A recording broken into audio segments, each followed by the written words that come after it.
Hi, hello. So in this video, I want to talk about all the characters that have been released during Natlan's update cycle. So not just the units that are from Natlan, but everyone from 5.0 all the way to 5.8. Now, it's pretty clear the game has shifted in quite a different direction when compared to other major versions. So I have a lot of thoughts to share about that, especially when Nod-Krai is coming next in 6.0. And so I decided, why not just make a video about all the Natlan units and give my thoughts, and maybe even share my feelings as well. This won't be a scripted video like usual, and I'm just gonna give my own honest opinion on every Natlan unit, since I built, reviewed, and used all of them in many teams and meta teams especially. But also, this time around, I will focus a bit more on their world exploration as well. Anyway, let's start with the first character. Now, Kachina was given away for free, and initially she was useful for exploration, and also still useful against that automaton boss that needs you to climb its pillars. She can still provide Cinder City buff, which essentially turns her into a walking Cinder City artifact, since her personal damage is quite poor. It is kinda nice though that one of her best free-to-play weapons is the craftable Natlan polearm, but usually for the best potential, Favonius Lance is still gonna be reigning supreme. Now, I think her constellations are quite underwhelming. C4 can somewhat boost defense for the active unit, so it can be useful in teams like with Chiori, Ito, and Noelle, and she can also be useful sometimes from Mavuika with Night Soul Generation, but it's like one of the weakest. Overall, it's not gonna be surprising, but she is one of the weakest units in Natlan, which is fine, she was given away for free. Although when looking at someone like Kale and Sumeru, while she sometimes would get overshadowed, at least she later on became a powerful option for Nilo Bloom teams. Still, the fact you can utilize Cinder City makes her a decent choice in free-to-play team variations, but in the end, we now have so many units who can hold Cinder City, they're all usually going to be far more relevant than Kachina. So overall, she was alright or good at the start of Natlan, and now she's okay. Still love her Beyblade though. Now, the next unit is Mualani, and I gotta say, surfing is very fun with her, and she also helps show the essential materials on the map. Other than that, big damage vapes and her vertical scaling is pretty insane, and because she's an HP scaler, due to there being no other Natlan Hydro unit, she can sometimes be used as a TTDS holder to provide attack buff, while still usually being able to at least do her burst for one big vape or Hydro hit if possible. But I mean, Hoyo obviously knows there's units like Yelan, Xingqiu, and Farina, and they are basically in the majority of teams. If Mualani was also an amazing Cinder City holder, like, that would probably be too much. Still, honestly, at least I personally find her clunky to play. Triggering those shark bites can be a bit annoying sometimes. And I also really don't like this, but she marks the beginning of locking longer/faster exploration time behind constellations. And I immediately fell to the allure to get C1 just so I can surf around longer with her. Honestly, I think she also starts the trend of giving like extremely good or valuable or powerful constellations even at C1 or C2. But overall, she is a really super solid first 5-star to welcome us into Natlan, and she still feels quite amazing even after Natlan wrapped up. Also, she's a surfer, which is sports, and that means I have another sport to talk about. This video is brought to you by Haikyuu Fly High. The legendary volleyball shonen is finally here, now available both on iOS and Android. And man, it's a thrill to relive the matches and iconic moments here. The animation is so good, and that's because the original creators were supervising the game's creation, so every character and ultimate signature skill has been remastered with precision. Not only that, the scenes are fully voiced by the Japanese cast. I also love the RPG elements. I can build an all-star team from different schools and plan my lineup by using standard attributes, counter relationships, and team traits to outplay my opponents. There's even these cool player duos which grant powerful bond attributes. But to be the best, you'll want to start playing now because the game is offering tons of limited rewards, including 3 SSR players which you can obtain from the welcome event and 7 days login, which will give you Kei Tsukishima. But yeah, the game starts with a lot of events and it feels quite free-to-play friendly. So don't miss out on this opportunity and grab the free diamonds and resources to make those pulls. You can download the game by using my link in the description or by scanning the QR code, and by doing this, you'll also help support my channel, which I'm always thankful for. So make sure to start playing Haikyuu Fly High now. Okay, back to Kinich gaming. Now, it genuinely feels like a rush if you manage to enter that zone he creates every time within the skill's duration. But on the flip side, I also want to explode in rage if I fail to enter several times to his zone. But in my opinion, he has one of the coolest designs in Natlan. And he also keeps the Dendro Dream alive. Definitely the best Dendro damage dealer at least right now. And he can also be used in some Burgeon teams too. I also like the fact that his teammate investment is usually low, and recently he was quite the MVP in the Stygian Onslaught against the Lava Statue boss boss. It's also important to note him being in Dendro element means there's always going to be room for future Bloom or Burgeon team shenanigans, even if he is somewhat limited to burning teams. But burning can keep burning while other reactions pop off. Still, I'd say he's probably the weakest of 5-star main damage dealers released during this update cycle, but only if we consider him at C0. His DPS does do better against groups of enemies with a well-timed shot sometimes, but I feel like every other main DPS unit slightly outshines him. But here's the thing, his C1 and C2 give him such a massive damage benefit, he quickly becomes one of the strongest C2 units in the game. But also, despite the fact what I said about his teams, he still needs to stick with burning or burgeoning comps, or at least has to make sure to maintain burning. And let's not forget Ahau. Other than being cute, the burst that Ahau does is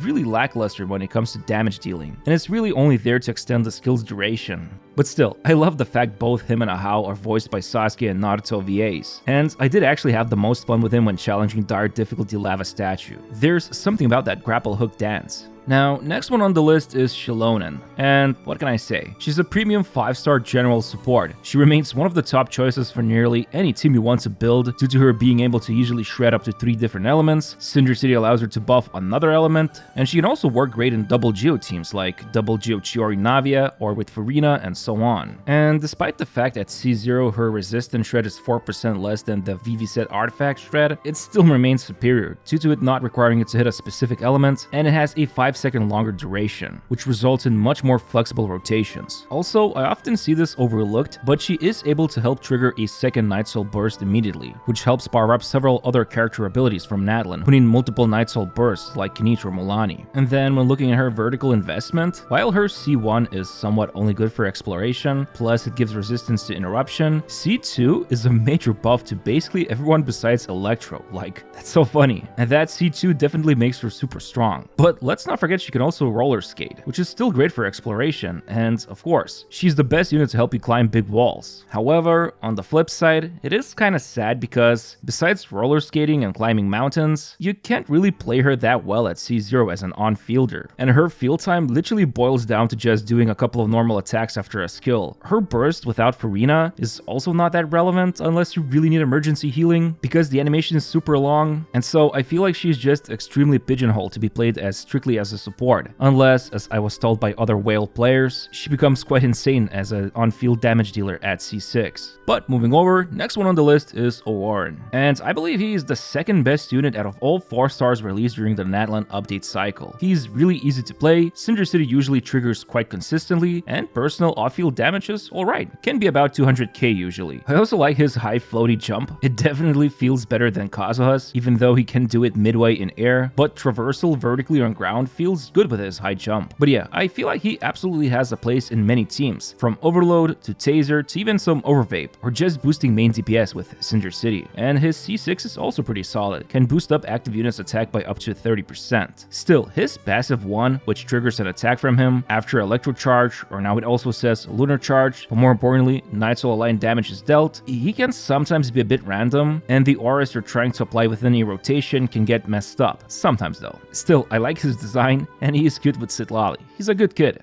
And speaking of good, Chasca is probably my favorite unit of the entire update cycle. I just feel like she's everything I wish Wanderer should have been. Easy to fight while in mid-air, solid damage, and has fun shenanigans with bullets. The rainbow bullets also make it easy to build her with so many different units, since you don't really care too much about reaction consistency. They just happen if they happen. And the fact that she can deal multiple different elemental damage also means that I can use my attack percent goblets that have been sitting pretty much underutilized. I mean, yeah, now attack goblets can be also utilized by Ineffa, but it's been a blessing when it comes to building Chasca. And I think after her release, a good number of next row of units that came with Natlan update cycle were able to work together with her nicely. But I will say this, her C1 is a huge bait. That additional rainbow bullet can be huge sometimes, and lessening the requirements to get more rainbow bullets based on team elements is also big. But to be honest, I mostly just wanted to get her flight mode extended. Again, this whole baiting with extended travel duration with almost every Natlan unit has been a bit annoying to me personally. Their travel mode is already super nerfed outside Natlan, so every little bit, especially once Nod-Krai arrives, will help. But yeah, I think after she got released, I never benched her when it comes to exploring Natlan. Hence, I managed to fully 100% it. Well, at least until that vacation zone that's been released in 5.8. Now, the next unit is Citlali, and you know the saying, Granny knows best. Now, while she provides not the most amazing crowd application, she definitely became one of the most prominent support units to enable melts and even freeze teams. Her shield, I believe, is also hugely undervalued. I actually like to run Citlali instead of Shunha in Skirk teams when doing that Alice's weekly chess boss, or even the dragon from Natlan. And also, her resistance shred coupled together with Cinder City and then either her signature or TTDS is just a big damage boost for nearly any pyro or hydro damage dealer. And also, she's just easy and cheap to build with just TTDS and Cinder City. But still, as I said, her crab application is still not that super consistent, you gotta work around it sometimes, and on a side note, I don't feel like her high floaty jump is that much better than Ororon's, which might be funny to classify it as a con, but from Hoyo's perspective, the consistency is broken here, since usually the 5 stars in Natlan have better travel modes than 4 stars. I ain't complaining though, it's not like her traversal is that good, and I just mostly use her to solve those hidden puzzles.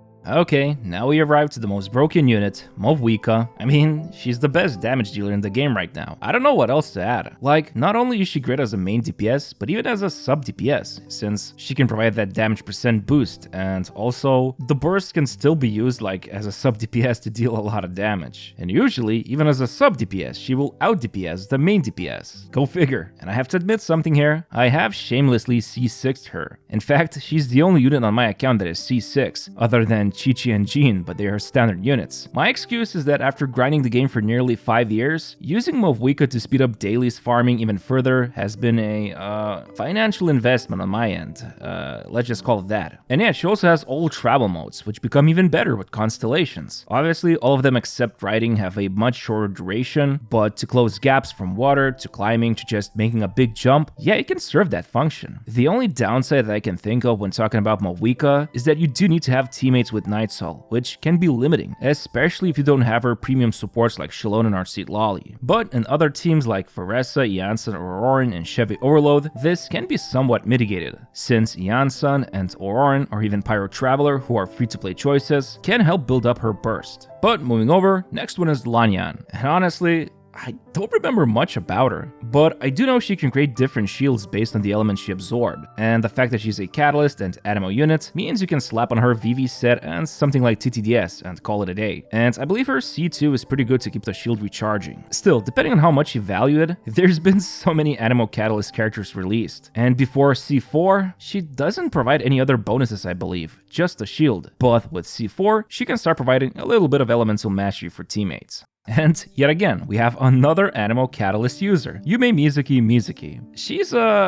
She's special. Honestly, at C0 with a free-to-play weapon, she's kinda almost like a 4-star unit, and there's not much going on with her if you just go against a single target. She really only thrives against multiple enemies due to how Swirl works. On the bright side, her constellations are actually pretty decent, if not the best compared to other units in the standard pool, so losing a 50-50 and getting her is actually always a joy for me. Her, Dia, and Tignati are all great to lose a 50-50 too. I mean, I even have my Dia at C5 now. I lost a lot. But yeah, I really dislike the fact she has to be on field to enable that whole swirl boosting shenanigans. It just feels so silly, especially when you can't even do anything with her other than float around and maybe trigger her burst if it's ready. But still, there might come a time when there's an off-field animo damage dealer who also has strong swirls, and perhaps they will be able to benefit from Mizuki's swirl boosting when she's on the field. I mean, yeah, there's that team with Venti's burst, but it lasts only a short time, and it's still mostly good against groups of enemies. But going from the worst 5-star to the best 4-star, Iansan is the best 4-star unit to come out in Natlan update cycle. And what's not to love? Favonius Lands plus Cinder City plus her constellations equals pure goodness. Her travel mode is also pretty funny. I've used her sometimes when exploring Natlan, especially in that Atakban or whatever it's pronounced mountain region. But most importantly, all of her constellations give value, so it's great.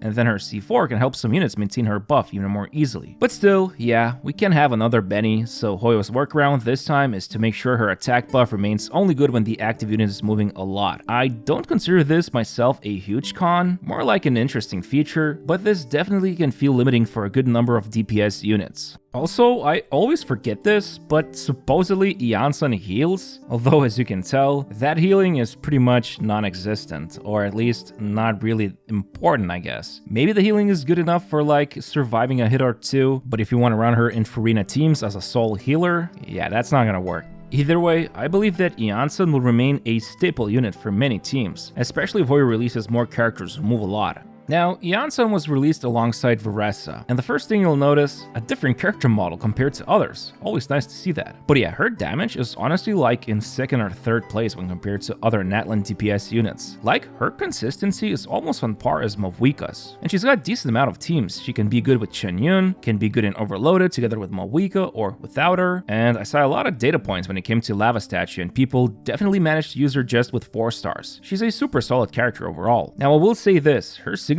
weapon feels way overtuned, and her damage also feels only best with premium support units. Like, Benny and Iansan are great, but for that extra push in damage, Furina, Shenyun, Xilonen are just sometimes too good. Other than that, her rotations also feel very flexible, and I like the fact her mini burst is tied into her combos that can be unleashed multiple times. Although, I guess since she also has a normal burst, I don't know, I just never used it because I don't think it's actually that useful. Oh, and I almost forgot, she can run like crazy long distances. Like with C1, it becomes even longer, and then I believe with C6, she can run like a maniac indefinitely. Alright, next one is Ineffa, my bro, my dude. And he is supposedly budget Chasca, but in reality, the only budgety thing we can compare to is Chasca's flight mode, which is superior in every way. Ineffa in reality is used mostly in taser teams, or well with Ineffa now in lunar charge teams. But again, he's yet another Anemo Catalyst user, which is always nice I guess, because TTDS plus VV set, that's always a great utility to offer. And the fact that he can boost lunar charge damage might become even more interesting when Nod-Krai arrives.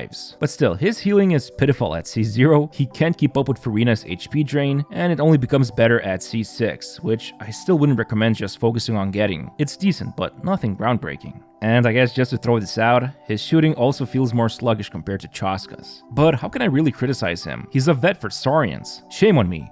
Anyway, moving over, next one we have is Escoffier, and oh boy, talk about power creep. She's an insane cryo damage dealer and the reviver of freeze teams. Everything about her is great. She can heal, deal a lot of damage as a sub DPS, and best of all, you can obtain free food with her. However, she is still somewhat restrictive outside of freeze or mono freeze teams, since you really want to run her with a full party of cryo and hydro units to benefit from that massive 55% resistance shred she applies. But yeah, she's now maintaining that mythical chef power level alongside Xiangling. Now, stepping into Mondstadt, we have Dahlia. Although honestly, I do find him decent, but I feel like he should be doing a little bit more than just normal attack speed increase and shielding, unless I'm forgetting something, since his Hydra replication is abysmal and the C6 is highly situational. That extra attack speed right now is best utilized by Skirk, I guess. I don't know, honestly, I'm not that keen on building attack speed units, so I mean, maybe he's useful for someone like Wanderer, I don't know. But yeah, other than that, his C4 is good, but overall his constellations don't feel impactful, so a bit sad when you pull his copies. Still, I do find him pretty nice as a Skirk support, especially if she's using Eshu Sword. And speaking of which, the premier cryo damage dealer, Skirk, she has cool abyss animations, and there's tons of different combos you can pull off with her. Some neat tricks like dash cancelling from charge attacks. I also like the fact both her burst and normal attack playstyle can be combined whenever she starts fights with full energy. But I will say this, she definitely feels less powerful without Escoffier, and I do believe her dedicated artifact set also works against her burst plus normal attack spam, since it turns off one of the bonuses for 6 seconds, so this results in weaker normal attacks. Also, this might be just me, but she kind of feels like a character pulled straight from Honkai Impact 3rd. I realize she's not even from Tevat, which is fine, but I was hoping a little that Skirk would be that character who will be using void damage or something. I think the lore implication is that she's disguising her abyss power as cryo, but again, I might be pulling this information out of my ass right now, and I can't fully recall everything about her. But overall, she's been my go-to weekly boss farmer. Her damage even at C0 R1 and with some free-to-play weapons is seriously impressive. Obviously considering if she's in the meta team, but still. Now, finally we have Ineffa, and man, poor Ineffa. I know this might not be something you'll care about, but the hype for her has been underwhelming, and I actually find her really unique, and I like the fact Hoyo went with this design choice. And yeah, as I said in my Ineffa video, her personal damage is great, and despite what I saw others say, I like the font style for Lunar Charged. Still, right now she doesn't have her dedicated artifacts set, and the new reaction itself, Lunar Charged, is pretty bad, but it is vital to trigger it to enable Ineffa's full potential. But besides her, others in the team will deal as much damage as they would with Electro Charged, usually. Obviously, if you get her signature and pull a few constellations, then Lunar Charge starts dealing way more damage, but I highly doubt many people will be pulling for her copies. And even then, there's been a lot of hints left by Hoyo that Lunar Charged might receive some changes, or maybe it will be modified by other units. Oh, and I totally forgot, but we also have Pyro Traveler. And I would say Pyro Traveler is decent with Mavuika in some teams, and even in some overloaded comps with Chevy and Varesa. Oh, and of course, also pretty great in Burgeon teams, but honestly, I just really didn't utilize Traveler that much when compared to Sumeru Traveler, or even Inazuma. Still, at least Pyro is not as bad as Hydro. We don't talk about Hydro. And also, you can put Cinder City on them, so that's nice. But yeah, that's pretty much all the characters from Natlan update cycle. Here's the chart of me rating every character. Well, it's more like what impact I personally feel they've had on the game, exploration, and meta when compared to everyone else in this update cycle. So I would say in the defining tier, Mavuika is definitely the standout, and then Escoffier, Xilonen, and Citlali, their buffing and support capabilities basically elevate majority of teams. And then the super solid tier, like you can see Cryo is represented by Skirk, Electro by Varesa,